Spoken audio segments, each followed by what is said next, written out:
Uh, I just so that we're covering Siman Kafav here, and I realized that we spent a lot of time on the Rambam. We spent some time on the Torah. We spent very little time on the Shulchan Aruch, actually. I think, at least from what I remember. And so I thought we would do that. And I have some Achronim I want to take a look at too, depending on how time works out. Kind of a nice smattering of them, I think. So, so with that, let's dive in. We've got good readers here and all that. So maybe Sarah, you're on first. Do you want to take Siman Kafav Seif Aleph? Sure. אין האישה נחשבת אשת איש אלא על ידי קידושין שנתקשה כראוי, אבל אם בא עליה דרך זנות שלא לשם קידושין, אינו כלום. ואפילו בא עליה לשם אישות בינו ובינה, אינה נחשבת כאשתו, ואפילו אם יחדה לו, אלא אדרבה כופין אותו להוציא מביתו. Great. Okay, I'll stop. Should I stop there and translate before I do? Yeah, instead of necessarily translating, unless anybody feels that we need a translation, I want to ask, without like getting into any pilpul on it, which we always do pilpul in halacha, but like if you were to say, according to the Shulchan Aruch, like let's start out, civil marriage, does it count as marriage? What's the answer? Or does it need a get? Civil maybe? Marriage. Yeah.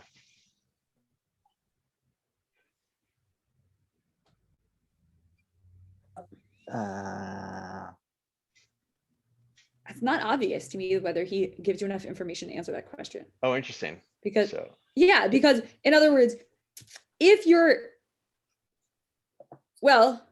okay, now I'm going to get into do exactly what you told me not to do, right? If you think that civil marriage is that, which you might think, yeah, right, then that's nothing happened there, but also we're kofin to not allow that situation to occur. True. So then I'm not sure he answers the question, because he's like, that just won't happen. Like if it happened, we'll stop you. Yeah. Right, but that doesn't mean that it won't happen. You have to stop them because it will happen. Yeah. So I guess so. Yeah. Okay. It also doesn't say lehotzim beto im get, right? It just says lehotzim beto, right? It's but maybe I don't. I think Sarah, you're right. Actually, I don't think it's so obvious. I like to flip, and I think a lot of it depends on what he means, right? Ela al yidei kiddushin, which is kind of what Kaf Zayin is going to cover to some extent. Is like, well, what counts as kiddushin? Like, is it possible that what you do in a non-Jewish court count as that? I think we may actually see a grot today that might cover a little bit of that. So yeah. I think also you could just make the argument that like afilu ba'alei l'shem ishut beino ve'na is not actually what is going on in civil marriage. Great, because there are adim. Right. Yeah. Right. What's that other phrase? There are definitely adim. Yeah. But it does say kiddushin shenit kaju karaui. So that's they raise the Good. So no, you guys raise all the great points, because that's what I've always wondered, if that ba'alei l'shem ishut beino le'na would be like, we do everything like we do the formula of kiddushin perfectly, just nobody was around to see it, kind of thing, which you could imagine, right? I could imagine two people, doing such a thing. That was Yavni, you still there? That was sort of the argument that came up in the shoot of Rav Moshe Feinstein of that right, that he was making the argument that no one saw it, no one relevant saw it. Yeah, exactly. So you're talking about the rabbi's tshuva, that one, right? That's right. Yes. Which I'm looking forward to covering in Shir. But no, you're right. That's he's talking about, if I remember, Yavni, instead of relying on my memory, remind us about the situation, the matzav that he's talking about there. I guess it's the question of if someone got married by a Reform rabbi in a Reform context where no one is keeping mitzvot, like is a get required? Yeah. So, but I will just say, maybe it's a little bit off topic, and we'll probably get into this later in the year. I was asked once by it was the mother of a bride where I was the Masadar Kiddushin. Well, why do you need witnesses who are Shomrei Shabbat? Like, what's the deal with that? And I have my own thoughts about it. It's you're looking at me like I'm crazy, like I made that up. No, I want to know the answer. Yeah, no, I think in the same way that like I don't know if this plays out in other legal systems, but you want witnesses to a legal event that are bought into the legal system, right? And the Shomer Shabbat is really just code for you're bought into the Jewish legal system. Whether or not that's a good code anymore is a whole nother question, but it is code for that. It's like you probably wouldn't. I think you probably could do this, but you can imagine the law, like U.S. law, saying like you can't have Swedish citizens be witnesses to a U.S. legal event. To say that to certify it as happening. Because remember, these aren't just aiding that are like, oh, did you see a murder? These are aiding, which also is important, but it's also these are aiding that like a ritual event happened in a proper way. So, you could. And there's plenty of argument against what I'm saying there, but I think that's what's going on. Good. No, I think but I think Sarah, you're also right. It's like it's not 100% clear, and there is a lot of pill pull to be had, which we see. There are a lot of people who are going to be like, well, no, of course civil marriage counts as real marriage, but from just like a first blush reading of the Shulchan Aruch here, I think you can make a good argument that it's not as well. So it's all right. With the that, other phrase for not civil marriage, but just like living together. Common law marriage. Common law marriage. That's it, right? So, which itself is like an interesting legal thing in like the U.S., right? I'm sure other countries have this too. Of like, you didn't do U.S. kiddushin, karaui. You didn't go in front of it's not kiddushin, but I'm going to call it that for the moment. In front of a judge and have people. I don't know what kind of the rules are exactly, but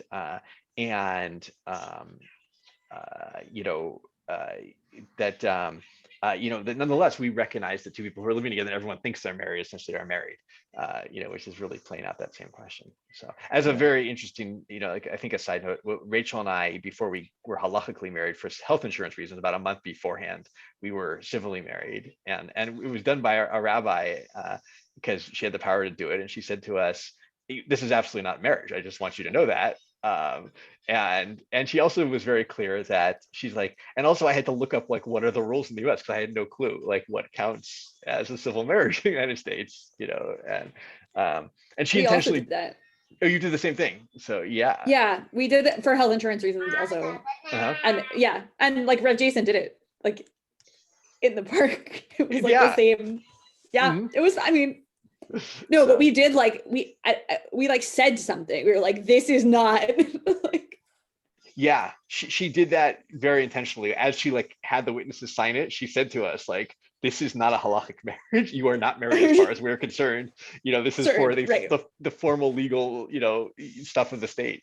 And it was like a really fascinating thing that she was like, and I'm impressed, I'm not surprised because she's a very talented rabbi who knows what she's doing, but like, I was glad that she did something like that at the same time. So, okay. So with that, let's read the Haggah.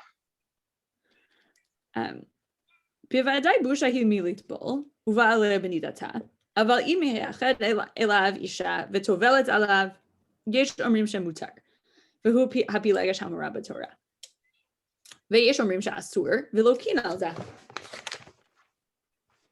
משום לא תהיה קדשה.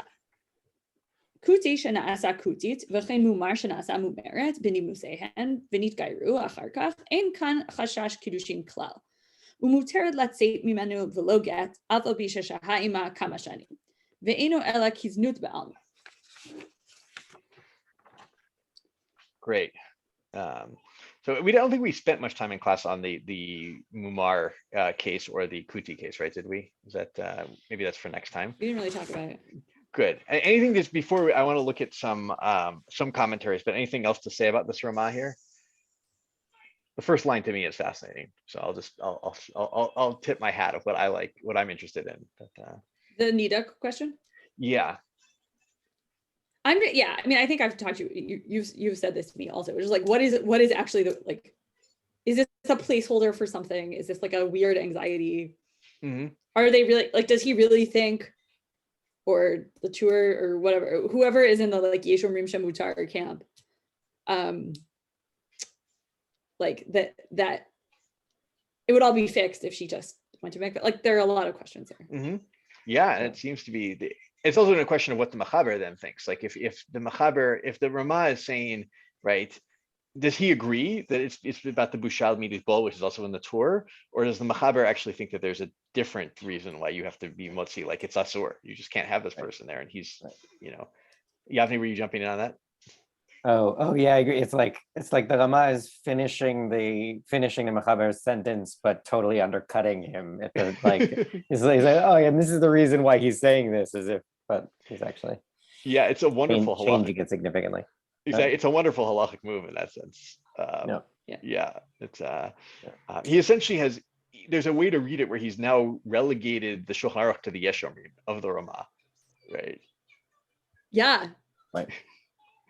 So it's an interesting, way to. I wanted to look with that. Oh, go ahead. Yeah. He does give both opinions as Yeshomrim, but yes, as one of the Yeshomrim. You're right. One, he says Yeshomrim Jumutar. It just, he starts it out as if it's not a Yeshomrim, right? Like this is the reason. Yeah, it's pretty fascinating. So I wanted to look with that. Right. I think you're right. You're right. He does say Yesharim and Yesharim, but he just starts it out as if it's kind of not. It's like, the reason is that she's, So let's read, if you don't mind. Let's do it with the time, just because Aleph, I think, is so important. The Chalkat Mechokek. I want to take a look at both Aleph and Bet in him. And so maybe, Sarah, you just read, so Yavni, you want to read Aleph and Chalkat Mechokek? Sure. Derech Znut, that's the one, right? Yeah. שלא לשם קידושין, אינו כלום.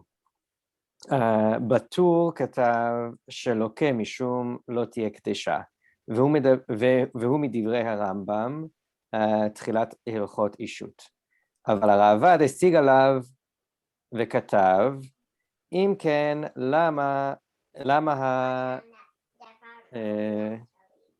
למה המפתה משלם קנס, והלא לוקה?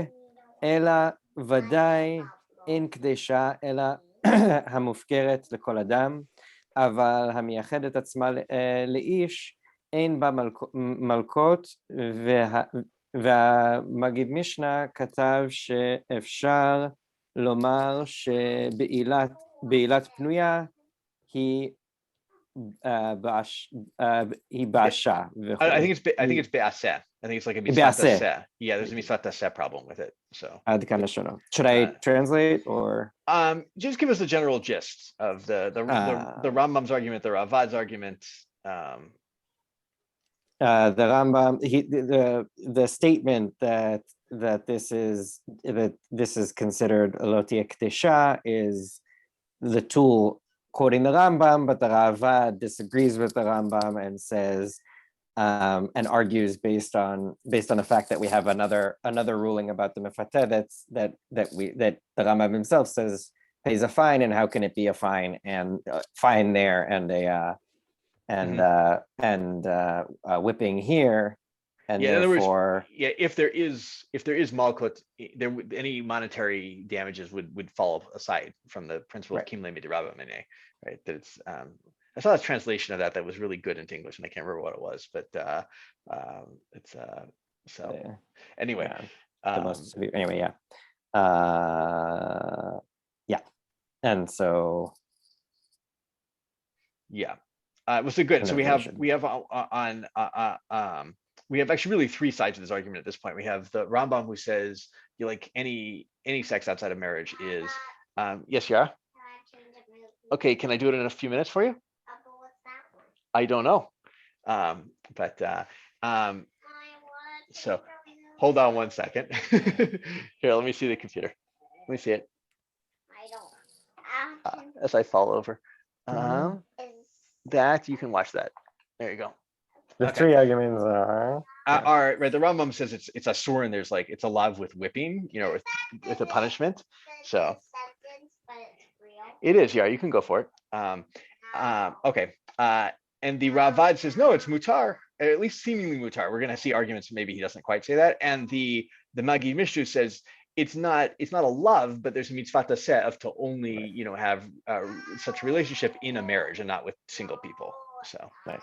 Yeah, that's a much better summary. Okay, so that's my summary of it. But okay, keep going. That was Ad Khan.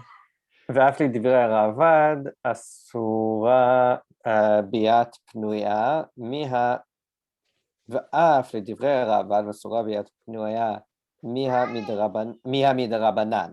דהה אפילו ייחוד פנויה גזרו בבית דין של דוד. So this is all, so far we've been talking about Deoraita law, but even for the Ravad, who said it's mutar, that's only Deoraita and Derabanan, even Yichud being alone, two people of opposite gender or different gender is not allowed from Gzerav, Beitin of David. ואפילו הסתכלות בה אסור מדברי Kabbalah. And even looking at her is forbidden from Kabbalah. Kabbalah meaning what there, by the way? Meaning like a received tradition. Well, he might mean Nevi Nach, which sometimes Kabbalah stance comes in for Nach, and you'll see why I'm saying that here. So right. הרי הכתוב אומר, ברית קרתי לעיניי, ומה אתבונן על בתולה. This is from Navi, and it's good. Well, I assume we're all experts in Tanakh. We all know where this pasuk came from that he just pulled out here. Wait, let me see if I remember. I don't remember. ברית קראתי לעיניי, ומה אתבונן it's from, wait. Okay, anyway, you can tell me. Sarah, any it's from Eov. Eov Lamed Aleph. I expected it to be from like David somewhere, like in like Shmuel Bet, and it was not. It's from Eov. So I'm surprised it wasn't written in my Shulchan Aruch. I had to like go write a note for myself where he got this from. So. Right. All right, so that's his I understand, Yara. And yeah, so in the end of the day, he says he's the Chokat Machokek is siding kind of with he's like pushing the Ravad towards the Rambam in some ways of like, this is only a Deoraita debate, but the Rabbanan, everyone agrees it's a problem. Like even looking is a problem. What are you talking about? It's we're not going to have time to do the Beit Shmuel, but we might do it in Shir. Beit Shmuel Bet is going to be a little bit of pushback on all of this. This was so it's worth reading if you have a chance.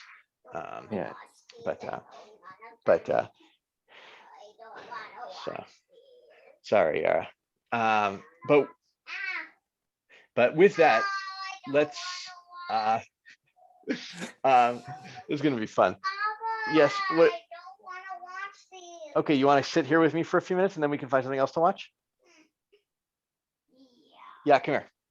So, all right, I'll read Chokat Machokek Bet, if that's okay. V'yesh omrim she'asur v'lo kino zeh mishum lo tiyeh kedusha. Hold on one second. Hey, Yara, I need you just for a few more minutes to either watch what you were watching before or to sit here with me, okay? Or to play, you can do art or play with your balloons, okay? Yeah, and then I can spend some time with you, okay? Here, come here. Come on. Come here. Okay, I'm gonna read the Chokat Machokek now. This is Bet.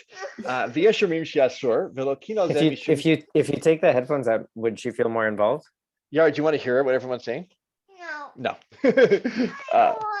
So that's a good idea, but right? This is the second Ramah, Yesh Omrim.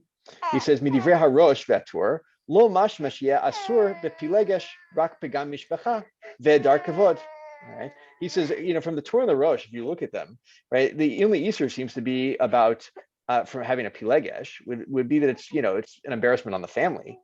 Ve'ilu hayab love the lo tiyeh kedusha hayamutal al beitin lachof al zeh. Right, and if there was actually an Isur, the Beit Din would have to force them out. Umali Isur Nida, Shehi Bekaret, Mali Isur Kadesha. So why do they bring up Isur Nida? Just bring up the Isur Kadesha, right? Have Hadireta, right? It doesn't, they're both Diareta Isurim. So why ever bring up this idea of Nida being the problem? All right.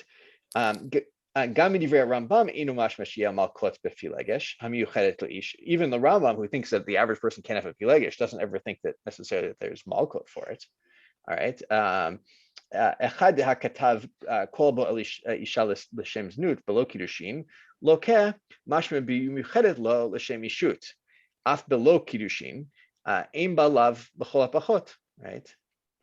So excuse me, it was right, because it says, right, anyone who has sex with a woman for the sake of znut without kiddushin gets lashes, but that's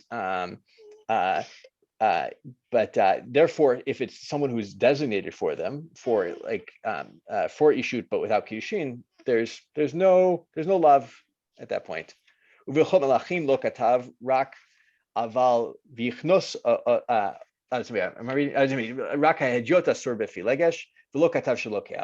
right? And even when Ram says only a hedjot, not a non-king can't have a pilegesh, he never says anything about malkut in that, right? So this is actually just, you see a place where the Chokat Mechokek is actually just completely arguing on the Yeshamrim with the Ramah there. He says, I don't agree that anyone thinks there's malkut for this. So, so I thought it would be good to see that. And we really end up with is that this is actually a very controversial topic in terms of like, there's a lot of different opinions on it that, it's not so obvious where anyone ends up. So good. How are we doing on time? There are two other pieces I wanted to look at on this, if that's okay. One was the gra actually in Tet. So do people have letters for the gra on their stuff? Yeah. Good. Sarah, I'm going to give you so this is moving us actually onto the topic actually, before we do, let's do the Beit Shmuel Gimel. Sorry about that. Sarah, I'll make you take both though, because the Beit Shmuel Gimel is short. If that's okay. There's a question of Mumar.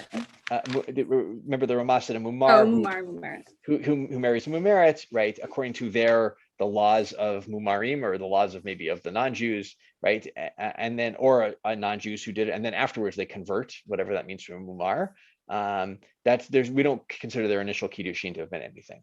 So go for the Beit Shmuel there. V'chein Mumar. V'chein Mumar.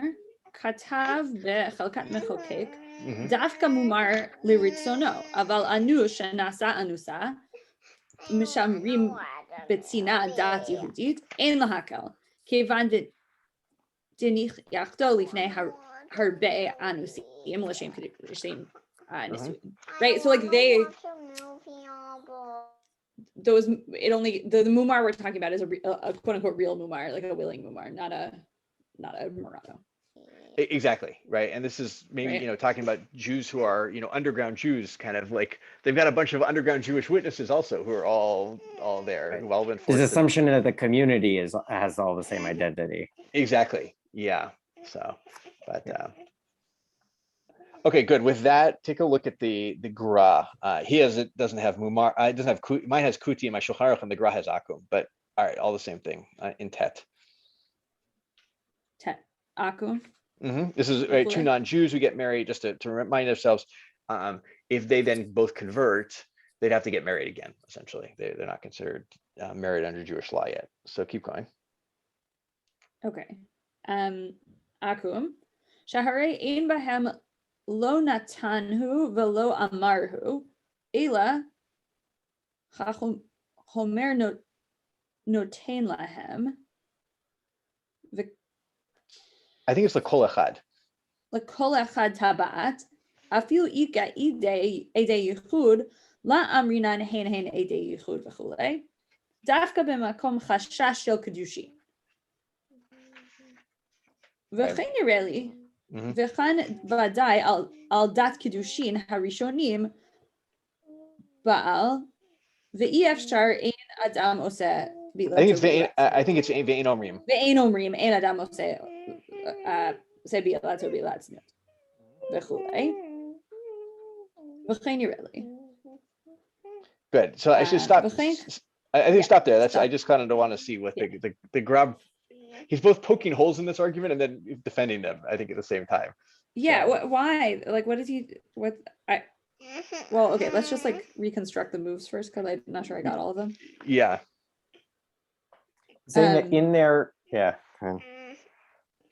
Go ahead, Yummy. You go for it. In Yavni. their ritual, he's like describing what the ritual was of the non-Jews at the time, that there's no giving and saying like we have. Yeah. Instead the priest is saying something, and that's how they conduct their weddings, and that's why it's not or it's said to each of them, and that's why it's not Right, and then the priest like gives each one a ring, so there's no exchange between them at all. So there's no chashash kiddushin. Yep, exactly. Right. So, and even if you'd say like, well, maybe they had yichud afterwards, right? He says that doesn't count either because all those principles we had about that only don't apply in their case, right? That's only in a place where there's a chashash of kiddushin, and there's no kiddushin here. So, Right. And there's a chashash of kiddushin, meaning there's a chashash of intent for kiddushin. Exactly. Yeah, like it was beilat kiddushin that was done, or biat Right. kiddushin. Which So. I don't know. That's like, wasn't it? Well, but remember, it's not real kiddushin because the Gra just rejected that any of that was kiddushin kind of thing. So Well, you're right. no, any of the rich. Yeah. Anyway, Yeah. it wasn't. It wasn't. The ritual wasn't kiddushin, but the sex could still be kiddushin. No. It could be. I know. Yeah, I think that's a hole there in the Gra's argument a little bit. I think he's trying very hard to make this not be. He recognizes that's a problem, and he's trying to find a way to push it away. Right. I mean, he even says like, oh well, you could have recourse to this principle, but you don't apply it. My password. So, but yeah. So I thought it was interesting because the Gra is bringing up this idea that like maybe this. Wait, Go for it, Yavni. Yeah, go for it. No. Star. When he says "V'day al dat kiddushin harishonim," the point is that not that the first kiddushin. The point is that they thought they were already married. Exactly. So they weren't having sex in order to get married. They were having sex because they were married, and therefore their sex doesn't count as marrying. Exactly. It wasn't. Yes, that's a very, very nicely put. This is a good right. Remember, Rav Nachum was like floating this like kind of It has a kind of plus- like it has crazy a theory that like minus all symbol. bia is Mhm. Shem It has kiddushin. a minus. Yeah, he was. symbol. It was actually not original to him. Some achronim say that, but the Gra doesn't seem to think that's the case here. The Gra like clearly doesn't think that's true. Yeah. 0. So it was actually I thought this was a very good graph for a lot of these arguments that he brings up some of the issues. Yeah. I did. And also, hold on one second here, okay? Also holds up, like what did marriage look like, at least per the Gra's knowledge of what did non-Jewish marriage look like in his day.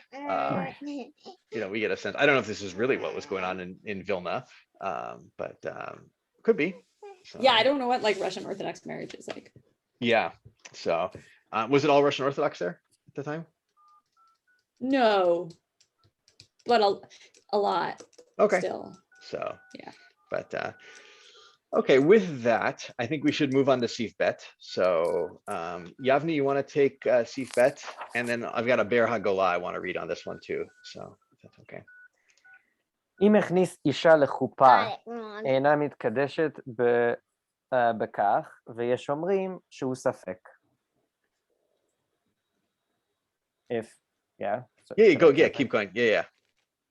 Oh, that's the end, right? Yeah, it's the end. Yes. Oh, I mean, keep going so in terms of, you sound like you're about to translate it. So I think it's a good one to okay, translate. again. So if he brings her into a chuppah, which is not entirely clear to me what that means, if she is not by that, they're not by that married, and there are those who say that there's a safek.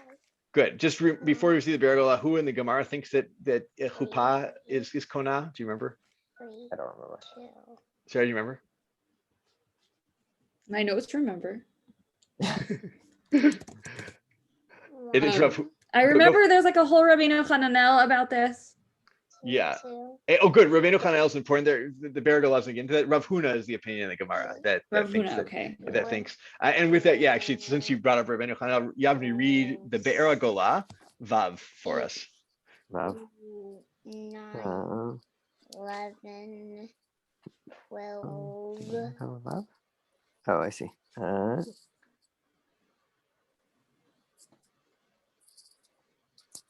Kiddushin. have like a big letter bet and then a vav. Yeah. Oh, it's interesting. What? No, go ahead. Go ahead. Sorry. Yeah, go ahead. כתב Oh, you can have it. Yeah, I have mine starts Kiddushin Daf Hey. Is that on the Be'er there? Oh, Yeah. no, mine says Kiddushin and then Katav, Kaf Nun Hey Gimel Yir'eh. No, is that not it? That's not it. You sure that's Be'er you're reading there? Oh, it is not. Oh, where is it? Here it is. Sorry.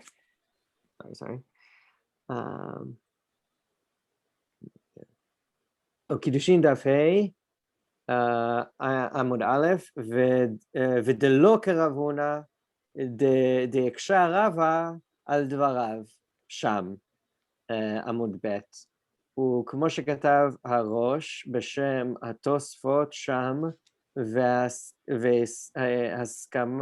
והסכמת כל הפוסקים חוץ מרבנו חננאל. There we go. And that's where we get the suffix from, is the Rabbeinu Hananel. So everybody, right? Rav Huna in the Gemara suggests Chupach Kona. Rav, is it Rava? Rava pushes back on him essentially. Okay.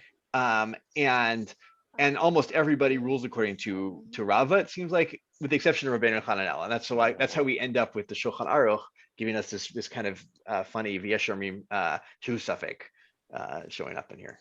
So, cool. Does anybody say it's actually a suffix as opposed to there's a machloket rishonim about what it means, about like what the sugya says? That's a Those great are question. two different positions, actually. They are, yeah. This one somehow ends up in a suffix case. I don't remember the Beit Yosef on it. Somebody else can maybe remembers. But should I say he? Maybe I'll look back at that. So the Yeshomlim could literally be himself previously. Mm-hmm. Yeah, like maybe, right? But actually, you know what? Hold on. There's a Zion. It's the tour. B'Shem Rabbeinu Hananel in Zion. Oh yeah. It does get it right. Yeah. Yeah. Okay. So. Yeah. וכך כתב. Oh no, that's the chet. Never mind. That's something else. All right, tough. It's no, it's a good. This is just one of my things doing here is I don't know if people use the Baragola a lot, but he can be very useful in this sense of trying to trace where stuff comes from. So, all right, Gimel. Who am I reading now? Is that? I think maybe. Okay. But I can also read. Go for it, Sarah. Gimel. מישכן נתקשתה, נחשבת כאשת איש, לחייב בעליה, וצריכה גט להתירה לשוק. But Yara, would you like me to take off headphones so you can hear? Okay, you can do that. Hold on 1 second.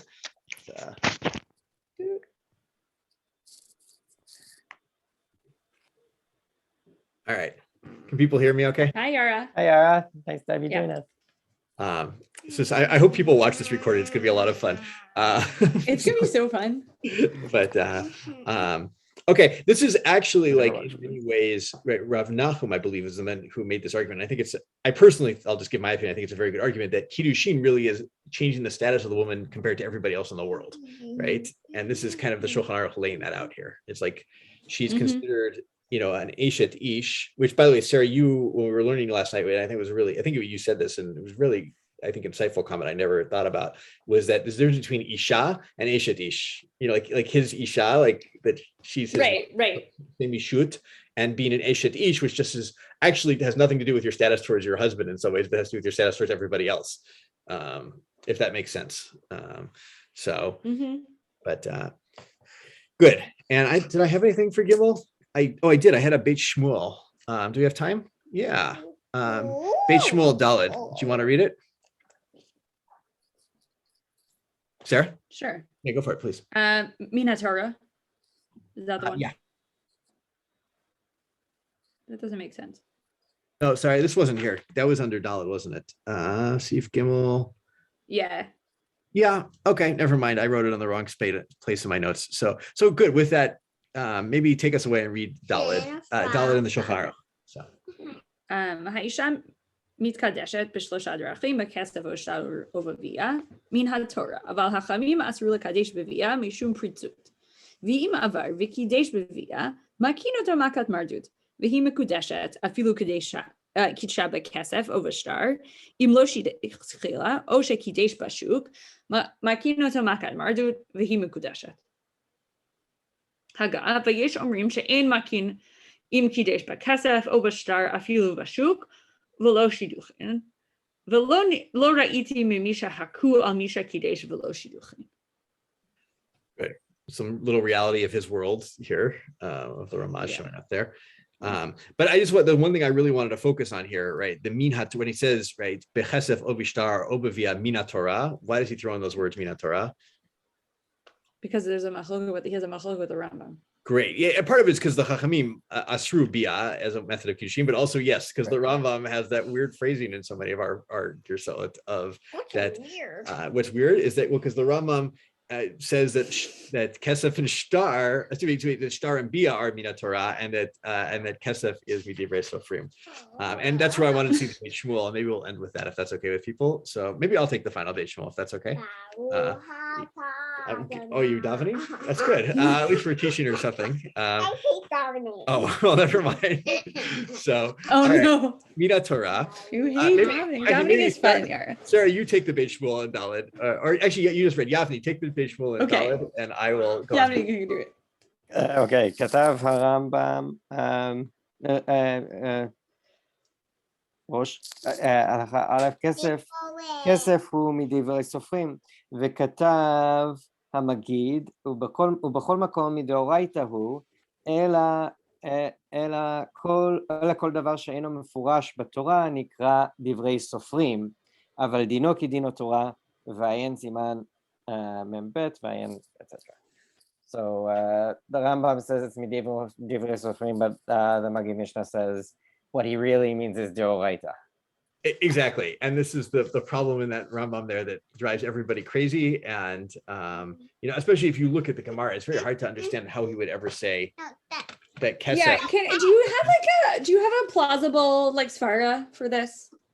Of why does the Rambam say that? Why does he say it? I don't know. Because it's Xera Shava, and that's bizarre. I think if I had an explanation for the Rambam, I'd be a Mechaber Sefer somewhere, and literally, I think it's I think that Rambam's very difficult.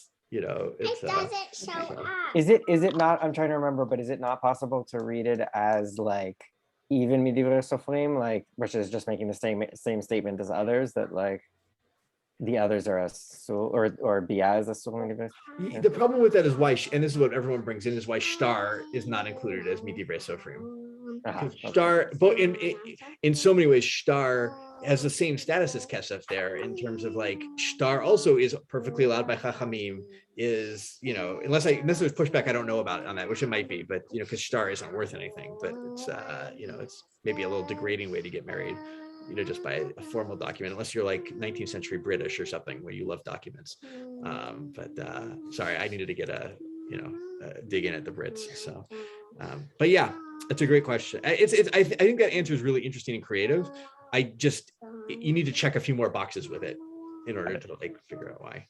So, but good. That's what I've got. Any final thoughts or questions on all this, or?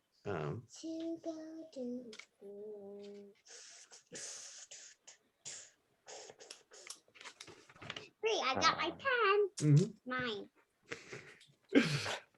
All right. With that, Yavni, did you have something you wanted to say? No. I was going to ask Yara what she's drawing or writing, but So, I'll hold back. But I will. Yeah, I can. It's a good time to